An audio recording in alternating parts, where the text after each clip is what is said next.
E se a árvore da luz Eva fosse, na verdade, uma árvore capaz de realizar desejos? E se existisse no mundo de One Piece uma árvore que pudesse conceder qualquer desejo? Para entender essa possibilidade, primeiro precisamos conhecer uma árvore da mitologia hindu. Ela aparece na lenda conhecida como o Batimento do Oceano de Leite e recebe o nome de Kalpavriksha, a lendária árvore dos desejos. Ela costuma ser retratada ao lado da árvore Parijata, cujas flores jamais murcham. Essa dupla lembra muito a árvore da luz Eva e a árvore do tesouro Adam, a madeira suprema utilizada na construção dos navios mais resistentes do mundo. É bem possível que Eiichiro Oda tenha usado essas duas árvores mitológicas como inspiração para criar Eva e Adam. É claro que os próprios nomes também remetem à árvore da vida e à árvore do conhecimento do bem e do mal, presentes no livro de Gênesis. Mas quando analisamos suas características, Kalpavriksha e Parijata parecem ter ainda mais semelhanças com as duas árvores gigantes de One Piece. Kalpavriksha aparece em diversas tradições religiosas, como o hinduísmo, o jainismo e o budismo. Em praticamente todas elas, sua função é a mesma: conceder qualquer desejo àqueles que oram diante dela. As lendas dizem que ela pode oferecer comida, roupas, joias e até conhecimento e iluminação espiritual. Em algumas versões do mito, ela também funciona como uma árvore do mundo, conectando os céus, a terra e o submundo. Segundo essas histórias, a humanidade vivia em abundância graças a Kalpavriksha. Porém, conforme os seres humanos se tornaram gananciosos e corruptos, a árvore desapareceu. Para muitos, esse foi justamente o início da era do trabalho e do sofrimento. Mas, e se Kalpavriksha realmente tiver servido de inspiração para a árvore da luz Eva? E se Eva também for capaz de realizar desejos? Nesse caso, como exatamente ela faria isso? Será que essa habilidade está ligada ao auge da tecnologia do primeiro mundo, aquela mesma que foi chamada de Sol Proibido?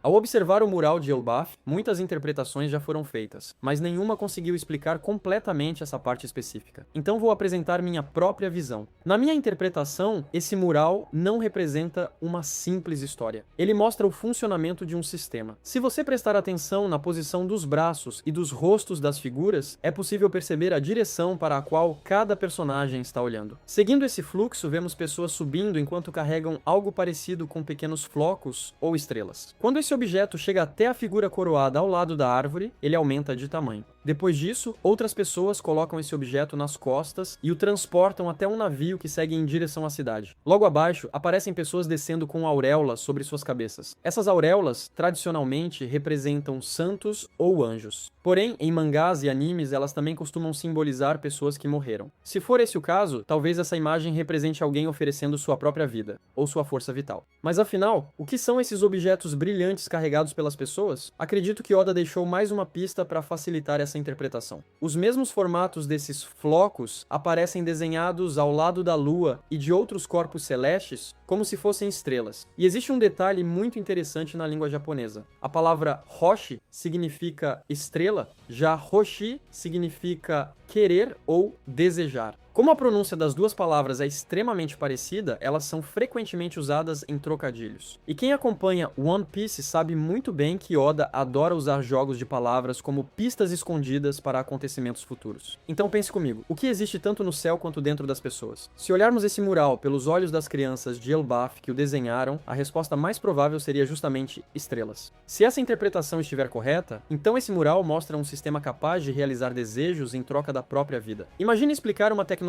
tão absurda para uma criança e pedir que ela desenhasse como ela funciona. Muito provavelmente, o resultado seria algo parecido com isso. E o mais curioso é que One Piece já apresentou diversas tecnologias que trocam vida por poder. Em Arabasta existe a água heróica, que concede um enorme aumento de força em troca da expectativa de vida do usuário. Na Ilha dos Tritões, os esteroides de energia guardados dentro da Tamatebaco oferecem um poder monstruoso temporário, mas envelhecem rapidamente quem os utiliza. Já Imu parece possuir uma técnica semelhante a um contrato demoníaco, capaz de conceder poder em troca da vida de quem a utiliza. Talvez a árvore da luz Eva funcione exatamente dessa maneira, consumindo força vital para transformar desejos em realidade. Isso também explicaria por que o mural mostra pessoas levando seus desejos até a figura coroada ao lado da árvore, e em troca, recebendo algo muito maior. Agora imagine se uma tecnologia desse nível realmente existisse. Ela inevitavelmente seria usada como uma arma. Os desejos humanos também podem ser movidos pela ambição, pela ganância e pela guerra. Mas existe outro detalhe ainda mais assustador. Vegapunk afirmou que as Akuma no Mi são a materialização dos desejos das pessoas. E se a Árvore da Luz Eva fosse justamente a tecnologia responsável por transformar esses desejos em poderes sobrenaturais? Talvez tenha sido exatamente isso que deu origem às Akuma no Mi.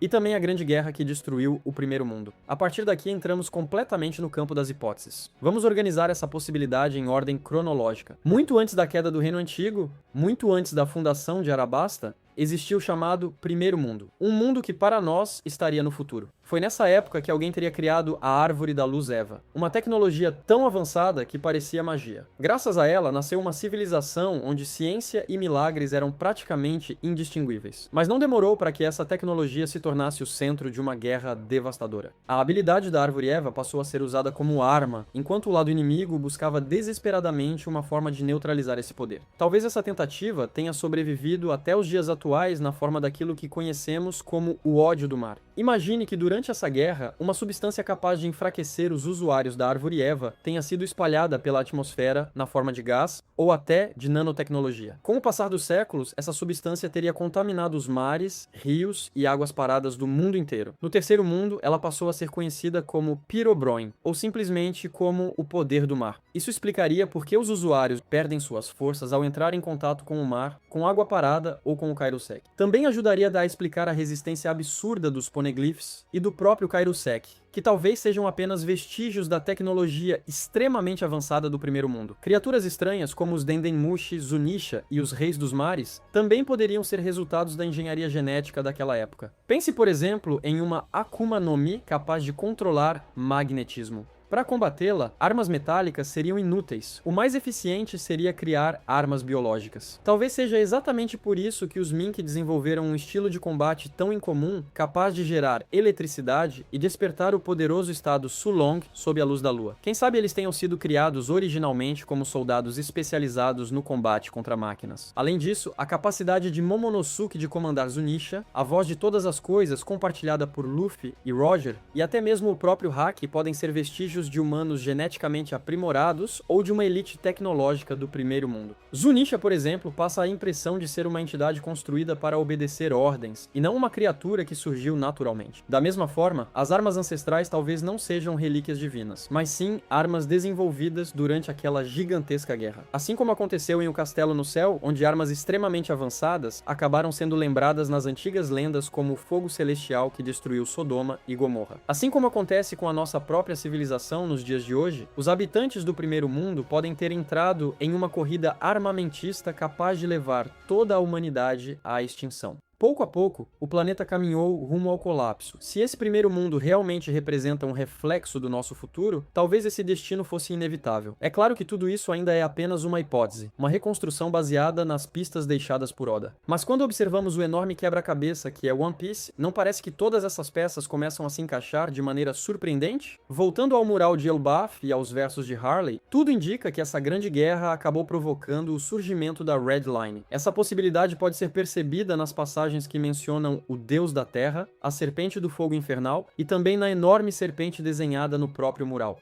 Isso lembra imediatamente Jormungandr, a serpente da mitologia nórdica que envolve o mundo inteiro. E quando ligamos essa imagem ao continente vermelho que circunda todo o planeta de One Piece, a Red Line, ela também se conecta à Serpente Manchada de Sangue, mencionada pelos gigantes Dory e Brody como uma barreira impossível de atravessar. Talvez esse continente gigantesco sempre tenha sido representado, nas antigas lendas, como uma enorme serpente. Mas como a Red Line teria surgido? Existem várias possibilidades. Ela pode ter sido criada por um acidente causado por alguém. Pode ter sido construída deliberadamente para dividir a humanidade. Ou talvez tenha sido consequência de uma tentativa desesperada de destruir a Árvore da Luz Eva, que saiu completamente do controle. Independentemente da resposta, uma alteração na crosta terrestre dessa magnitude seria um desastre em escala planetária. Na história real da Terra existe um exemplo semelhante. As gigantescas erupções conhecidas como armadilhas siberianas formaram uma região de basalto com uma área superior a 8 vezes o tamanho da Península Coreana e desencadearam a maior extinção em massa já registrada no fim do período Permiano. Agora imagine um evento muito maior,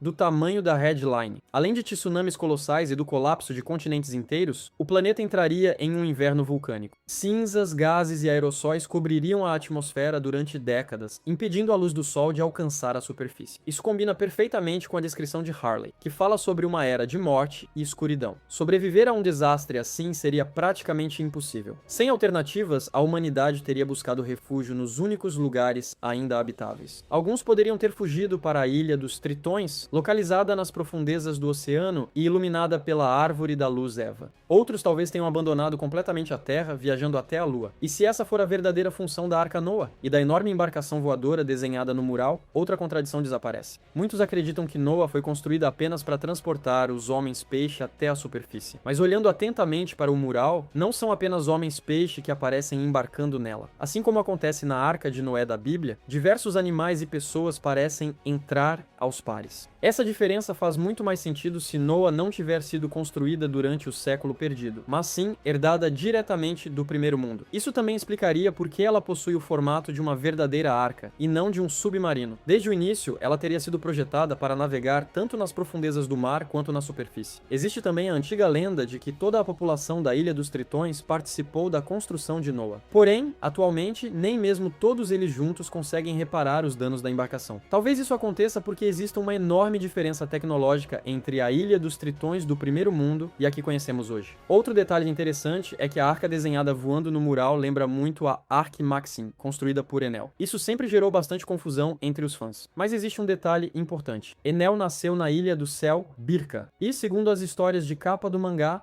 Birka também era o nome de uma antiga cidade localizada na Lua. Agora imagine que o projeto da arca, usada pelos habitantes do primeiro mundo para fugir até a Lua, tenha permanecido preservado em Birka. Se Enel apenas reconstruiu essa embarcação seguindo esse projeto antigo, então tudo começa a fazer sentido. O motivo de ele chamar sua nave de arca, mesmo sendo pequena. O uso de inúmeros jet dials, considerados extremamente raros. E até a tecnologia avançadíssima da Ark Maxim, movida por eletricidade, que parece muito mais evoluída do que qualquer outra existente no mundo atual de One Piece. Tudo isso seria perfeitamente explicado, porque na realidade ela seria uma recriação da arca original do primeiro mundo. Além disso, Enel sempre dizia que por ser um deus deveria retornar a Fairyvirth, a verdadeira terra dos deuses, ou seja, a Lua. Ele também afirmava que era estranho os seres humanos viverem nas Ilhas do Céu e dizia que todos deveriam voltar para o Mar Azul. Essas ideias sempre pareceram estranhas. Mas e se elas fossem apenas lendas transmitidas pelos antigos habitantes de Birka, descendentes daqueles que escaparam para a Lua durante a destruição do primeiro mundo? Nesse caso, toda a visão de mundo de Enel passa a fazer muito mais sentido. Aliás, até mesmo a existência das Ilhas do Céu pode esconder uma pista. Durante o arco de Skypiea foi explicado que elas são formadas graças ao Pyrobroin, partículas vindas do oceano que servem como núcleo de condensação para nuvens sólidas. Mas existe uma pergunta importante. Como uma quantidade tão absurda de Pyrobroin conseguiu alcançar o céu a ponto de criar ilhas inteiras? Será que apenas o Knock-Up Stream, aquela gigantesca corrente marítima que lançou os chapéus de palha até Skypiea, seria suficiente para explicar isso?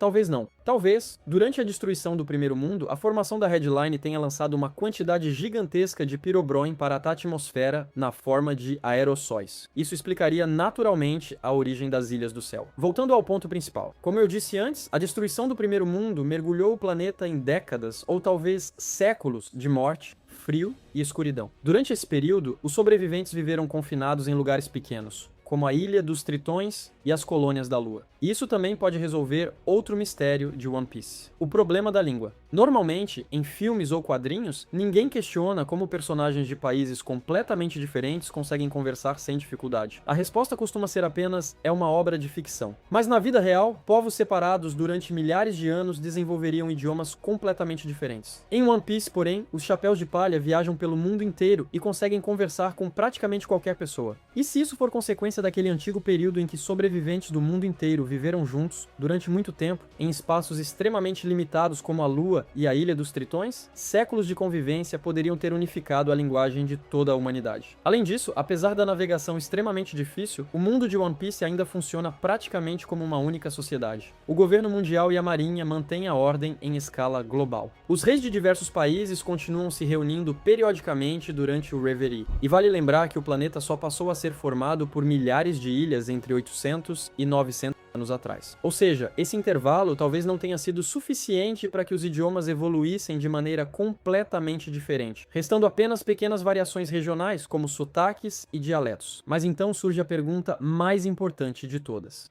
O que realmente aconteceu entre 800 e 900 anos atrás? O que foi o Segundo Mundo? O que aconteceu durante o século perdido? E qual é a verdadeira origem dos lunarianos? Dentro dessa teoria, todas essas perguntas possuem um lugar muito bem definido. E é justamente sobre isso que vamos falar no próximo vídeo.